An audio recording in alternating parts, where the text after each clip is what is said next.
Part 5. The top hitman jolted as he spotted a strange car lingering near his secret hideout. A bad feeling prickling, he swerved to pass them, scoping them out, and sure enough, the guys inside didn't look like locals. Matt pulled over, skipping home. Instead, he plopped down at a cafe by his place, sipping a drink while keeping tabs on the car. Sure enough, it looped back after a bit. The men inside started gearing up, prepping weapons. At a signal from one of them, all the power in the area cut out. Matt knew then, these were SWAT, here to take him down. He scrambled to call his buddy, but the guy, who'd pulled an all-nighter building Matt's gear, was dead asleep. It took 3 minutes of ringing to rouse him. Panic setting in, the weaponsmith grabbed his pistol, bolted to the basement, and hit his computer's one-click wipe program to erase all evidence. But with a busted hand, he couldn't handle the hundreds of submachine guns in the armory, just his crummy old pistol. Its firepower was nothing against SWAT.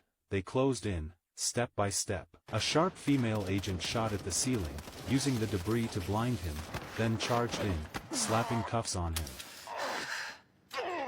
Hello, Norman. Right? She'd tracked him. He'd built the Jackal's weapon, the one used to take out the president. Your only shot at living is telling me who the Jackal really is, and where he is now. But the guy clamped up, claiming total ignorance. The computer files were gone, deny everything, and he was golden. Or so he thought. The agent scanned the room, 2 servings of food on the table, proof someone else had been there. Checking a backpack on the couch, she recognized the clothes from surveillance. That someone? The Jackal. And with his bag left here, he'd be back to fetch it soon. The weaponsmith's blood ran cold. This woman was sharp. She stepped closer, voice low. I've got 1,000 ways to make you talk. You'll crack. He shot up, enraged, only to take a bullet to the head, courtesy of the Jackal, watching from afar. No loyalty, no hesitation, anything to bury his secrets. The agent ducked for cover, barking orders to hunt Matt down. He was spotted fast, trapped between enemies,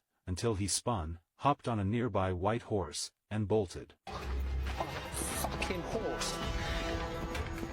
Cops scrambled into cars, giving chase. To lose them, Matt darted into the woods, using trees to block the vehicles. But riding a horse there was a nightmare. He took a tumble. The agent saw the horse bolt alone, figuring Matt was stranded. Then her teammate dropped, taken out by Matt's last stand. She circled, firing. He knew he was made, booking it through the trees. A cat-and-mouse chase erupted. Her bullets whizzed by, inches from target. Up ahead, a cliff, Matt leaped, plunging into the water below. She emptied her magazine into the waves, but no body surfaced. Furious at the failure, she screamed, "Damn it!"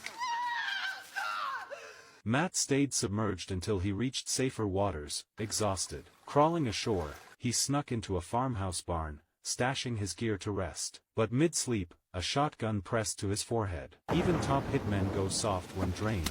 He was clobbered unconscious by a burly farmer. When he woke, he found himself strung up in midair, labeled a thief. Part 6. The top hitman woke up to find himself strung up in midair. Turns out, the farmer had mistaken him for a thief and planned to teach him a lesson. Problem was, they couldn't understand each other. The hitman tried offering money to smooth things over, but the farmer didn't get it. He just hauled Matt toward the house to deal with him. Along the way, he found Matt's hidden sniper rifle. That high-tech gear had to be worth a pretty penny, he figured. Once inside, the farmer called his cousin. There was a kid on their farm who spoke English, perfect to translate. Matt lit up at the familiar language, quickly explaining he had stacks of cash in his account, enough to clear up this misunderstanding. The farmer nearly laughed out loud.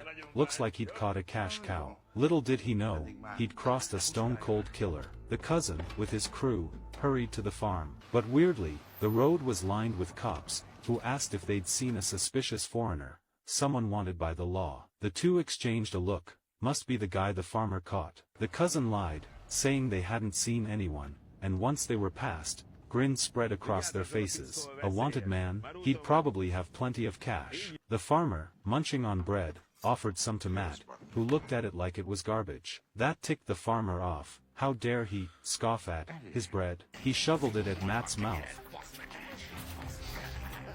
And that's when, bam. A top hitman never misses a chance to turn the tables. He reclaimed his weapon, grabbed the farmer's shotgun, and strolled past the body. He thought he was in the clear, but just as he was leaving, the farmer's cousin showed up. Matt ducked out of sight, watching them through the rearview mirror as they went inside. He hopped in their car, but the clunker wouldn't start. A roar from the house. Out burst the cousin, firing a shot at Matt, then blowing out the windows. Matt tried to peel away, but crashed into a tree. Done for. The guy closed in, opened the door, only to find Matt had slipped into the back seat. He raised his gun, but Matt was already under the car, taking him out clean. The greedy farmer and his cousin both bit the dust. The kid translator dropped his gun, surrendering. This guy was clearly no ordinary thief. Matt, needing a driver, held the kid at gunpoint, making him lead the way into town. True to form, Matt would have offed the driver once they arrived, but then he saw the kid's phone, photos of his wife and daughter. It hit too close to home. Matt's whole reason for being a hitman was to give his own family a better life. Destroying someone else's, it felt wrong. For the first time, he held back, opting for a threat instead. I know where you live. Squeal, and my crew kill your wife and kid right in front of you. Terrified, the kid swore to stay quiet. By the time Matt calmed down, he'd vanished without a trace. He called his wife, he'd lost his gear, and needed her help. Cautious, he left an email address, then gave his phone to a random pedestrian. When he got her email, he sent a hotel link for their meetup. Using these counter-surveillance tactics, she made it to the hotel with what he needed, a latex mask. A master of disguise, Matt transformed himself into an old man. His injured left foot, wrapped in bandages, hid the disassembled sniper rifle. With his wife's cover, they breezed through security. They split up. She headed back to Spain. Matt pressed on to Tallinn for the hit on Musk. He finally boarded the plane, but it sat on the tarmac, not moving. When he asked, he was told some police officers had been called in to take the flight. Matt looked up. There, walking on, were the female agent and her team. Good news, she didn't recognize his disguise. Bad news, they weren't heading back to the UK, they were going to Tallinn. His target might be blown. This hit just got a whole lot riskier.